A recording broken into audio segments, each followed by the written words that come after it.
Hi. Now, of course, last few videos I've introduced you to Carl, also known as Gravy. I've showed you some pictures of him. And judging from the feedback that I've gotten, people don't believe that he's real. Well, Gravy is a real person. And right now, he's a real angry person. He doesn't think that my pictures are flattering. He's mad as hell. He used some descriptors about me. The most recurring one was dickhead. I tried to make amends. We'll see what happens. But for now, we ain't even going to talk to him. I'm sure as hell ain't drawing no more pictures of him because that's leading to a whole bunch of nonsense. So, now the story I'm about to tell you today is true. Possibly. Hell, I might have just made it up. I don't know. Judge for yourself. Now, it involves me purchasing condoms and the struggle that men go through to buy them. Most women don't even know that this exists, but it does. It's real. Now, when a man is going to get the sex, he wants the whole world to know after he's done it.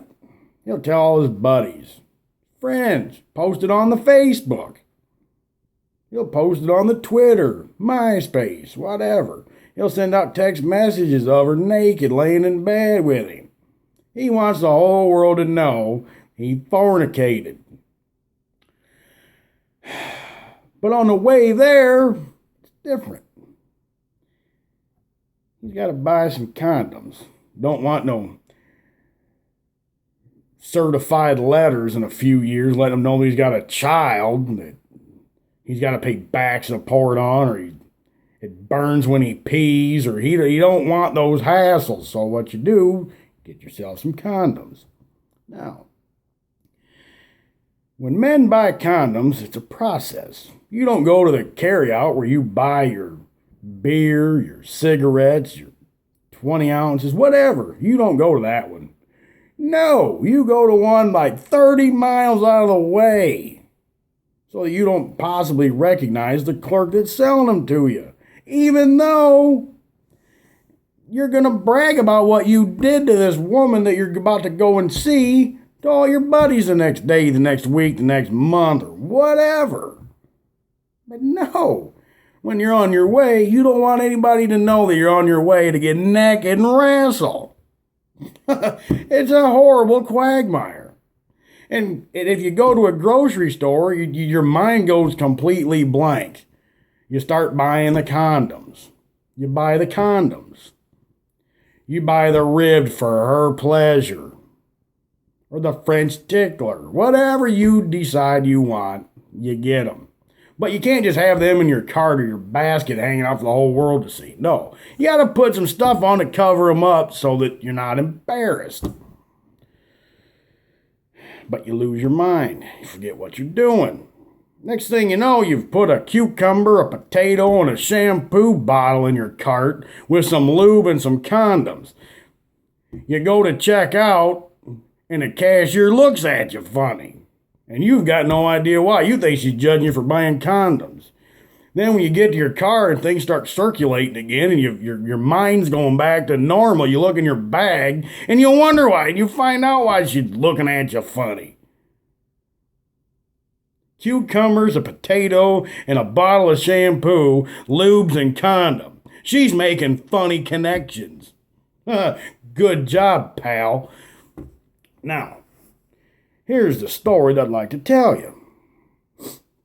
I was in high school, and there was a girl that I went with that was a little bit on the promiscuous side.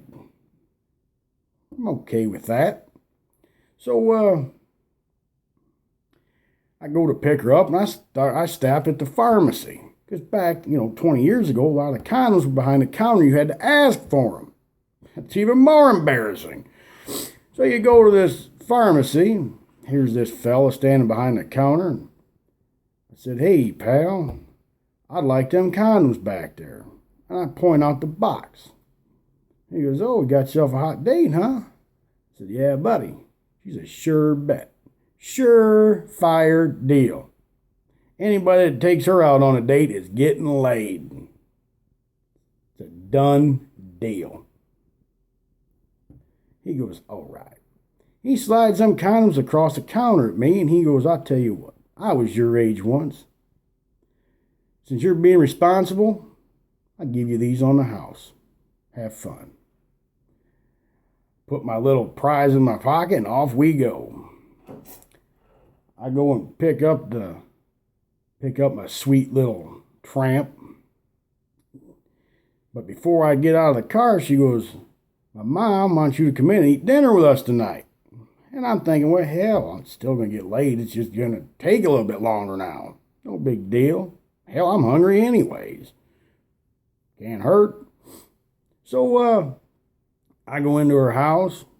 There's her brothers, her mom. And we're all sitting around. We're chit-chatting and getting to know each other. And for me, it's uncomfortable because I know what I'm getting ready to do with this girl later on. Ain't no way around it. Well, they're a fairly religious family. She looks at me and she goes, "We always have the guest say grace." I said, "Okay, no problem. I can handle that." I can. So her dad walks in and sits down at the table, and I put my head down and proceed to start saying grace. I bless everybody. I bless everybody. Her family, my dog's family, his brothers and sisters, hell, the neighbors, the mayor's family. I'm reading names out of a phone book through my head. This goes on for about 4 or 5 minutes, and she kind of looks at me and whispers under the table, or under her breath, she goes, "Hey, I didn't know you was so religious. I didn't know your dad was a pharmacist."